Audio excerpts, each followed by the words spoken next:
आजको यो भिडियो चाहिँ मेरो हिजो अर्थात् जेठ 31 गते मेरो बर्थडेको भिडियो हो। म चाहिँ सुरुमा उठेँ, त्यसपछि चाहिँ म नुहाई धुवाई गरेर फ्रेस भएर आएँ अनि मैले मेरो रुमलाई सफा गर्नतिर लागेँ।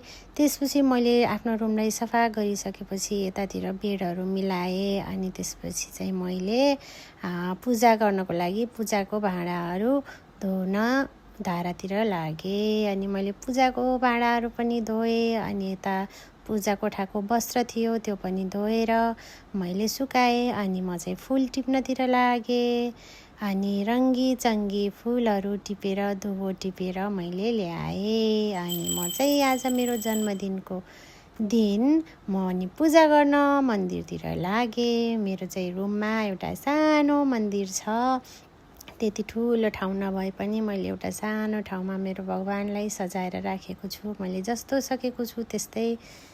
अनि मैले पूजा गरिसकेपछि दुध आएको थियो, दुध तताएँ। यो चाहिँ मैले हिजो बनाएको दही हो, थोरै गिलासमा बचेको दुधलाई कति राम्रोसँग जमेको छ। अनि म चाहिँ यता दाल बसाल्नु पर्यो भनेर अनि यता दाल बसालिदिएँ अनि यता बाबुले चाहिँ होमवर्क गर्दैछ बिहान उठेर। अनि हामीले चाहिँ खाना बनाएर पनि खाना पनि खाइसक्यौँ। खाना खाएको चाहिँ मैले भिडियो राखिनँ है साथीहरू। अनि मैले चाहिँ भाँडासाँडा धोएर अनि बिहान अलिकति कपडा पनि भिजाएको थिएँ अनि यो कपडालाई पनि हतार धोएर म चाहिँ स्कुल जानुपर्ने थियो। खासमा आइतबार बिदा भए पनि हाम्रो चाहिँ 1-2 घन्टाको लागि त्यहाँ पेरेन्ट्स मिटिङ थियो, त्यही भएर म चाहिँ 10 बजी स्कुल पुग्नु पर्ने थियो। अनि म चाहिँ हतार भाँडा धोएर कपडा धोएर स्कुलको लागि रेडी भएँ। अनि खाना खाने बेलामा दही मैले नखाएर राखेको थिएँ अनि त्यो दहीलाई पनि मैले छिटो खाएँ। उता बाबुले पनि खाँदैछ अनि हामीले चाहिँ यो दही पनि खायौँ अनि आमा छोरा हामी रेडी भएर स्कुलको लागि हिँड्यौँ। म चाहिँ अब स्कुल लागेँ साथीहरू। के गर्ने, बिहानको काम पनि गर्नै पर्यो, ड्युटी पनि जानै पर्यो। अनि बाबु चाहिँ आज बाबुको चाहिँ स्कुल छुट्टी भएको हुनाले मामा घर जान्छु भनेर यो चाहिँ मसँग मामा घर जाँदैछ। मेरो स्कुल र मामा घर फेरि लगभग नजिक नै छ। अनि आमा लिन आउनुभएको थियो अलि तलतिर अनि ऊ चाहिँ बाई बाई मम्मु भनेर मामा घरतिर लाग्यो। अनि मैले स्कुलको चाहिँ केही पनि भिडियो खिचेन अनि म स्कुलको काम भ्याएर फेरि घर फर्केँ। अनि घर फर्केर एकछिन रेस्ट गरेँ अनि फेरि मलाई बहिनी ल्याउन आए। आज बर्थडेको दिन पनि के को एक्लै कोठामा बसिरहेको, माइत जानुपर्छ भनेर मलाई चाहिँ लगेर गए। त्यसपछि हामी चाहिँ माइत लाग्यौँ 2 बहिनी। बाबु बिहानै गइसकेको थियो अनि त्यसपछि हामी सररररर स्कुटीमा गयौँ। अनि मेरो माइत चाहिँ यही हो। मम्मीले यता अलिअलि काम गर्दै हुनुहुन्थ्यो अनि मलाई चाहिँ भित्र जान नदिएर बाहिरै रुक भने अनि म चाहिँ गेट बाहिरै अड्डिरहेको थिएँ। उसले चाहिँ सरप्राइज गिफ्ट लिएर आएको रहेछ अनि मलाई चाहिँ ह्याप्पी बर्थडे टु यु भन्दै स्प्रे छरी। त्यसपछि म चाहिँ सेतै भएर भित्र गएँ। एक त कालो मान्छे यो माथि सेतो स्प्रे छरेको कस्तो छ भनेर मैले सानो भए पनि अब हाम्रो फ्यामिली पनि त्यति धेरै छैन कि, त्यही भएर सानो एउटा मिनी केक अनि ल्याएर मलाई जे सरप्राइज दिए खुसी लाग्यो मलाई धेरै एकदमै। पोहोर साल पनि उसैले नै सरप्राइज दिएको थिएँ, अहिले पनि उसैले दिए।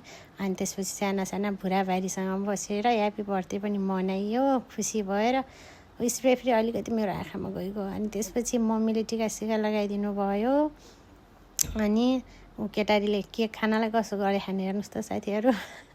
अनि उसले पनि टिका लगाइदिए अनि केटारीहरू पनि खुसी भए। ठुलो मामुको बर्थडे भन्दै बहिनीको छोरा अनि अर्को पनि खुसी भए। कतिखेर आइसिन्छ स्कुलदेखि बर्थडे मनाउन भन्दै थिएँ। अनि म चाहिँ अब बहिनीले जे होस् ल्याएर बर्थडे मनाइदिए। अनि हामीले चाहिँ सानो घरमै बर्थडे मनायौँ भनौँ। अब त्यस्तो ठुलो त होइन, अब जे होस् बच्चाहरूको खुसीको लागि भए पनि सानो केक काट्यो। जस रमाइलो भयो, खुसी हुने हो, जसरी भए पनि आफू खुसी हुने हो। एकदमै ठुलै एकदमै सबैजनालाई बोलाएर होटेलमा पार्टी खुवाएर मात्रै खुसी हुने भन्ने कुरो हुँदैन मान्छेहरू होइन। भिडियो एडिट गर्दा यताउता भएछ, अघिको यता 2 चुरी काट्यो भएछ, केही होइन, यस्तै हो। अब भिडियो एडिट पनि नयाँ भएर हो साथीहरू, सिकिरहेको छु, कहिलेकाहीँ यताउता भइहाल्छ। अनि मलाई बर्थडे सरप्राइज दिएकोमा धेरै धन्यवाद भन्दैछु मैले यता चाहिँ। अनि सबैले टिका लगाइसकेपछि हाम्रो बर्थडे चाहिँ लगभग सक्यो। अनि हामी चाहिँ बर्थडे सकिसकेपछि पार्टी के गर्ने हो भनेर फेरि सल्लाह गर्दै थियौँ। अनि एकछिन सल्लाह गरेर फेरि यता टिकटक पनि बनाउँ न त भनेर फोटो पनि खिच्यौँ। अनि टिकटक बनाउनुतिर लाग्यो। अब चाहिँ पार्टी गर्नुपर्छ भनेर मासु ल्याएर आउनुभयो मम्मी। अनि मैले चाहिँ अब पकाउनु त पर्यो, घर त अब भाउजू बुहारी त कोही छैनन्, आफै हो गर्नुपर्ने सबै होइन। अनि आफ्नै बर्थडेमा मै नै पकाउँछु भनेर लागे भान्सातिर। अनि यहाँ यिनीहरूले फेरि ठुलमम्मीको बर्थडे गर्दै उफ्रिँदैछन्। अनि लागे मासु आफै पकाएँ। अनि मम्मीले पनि हेल्प गर्नुभयो।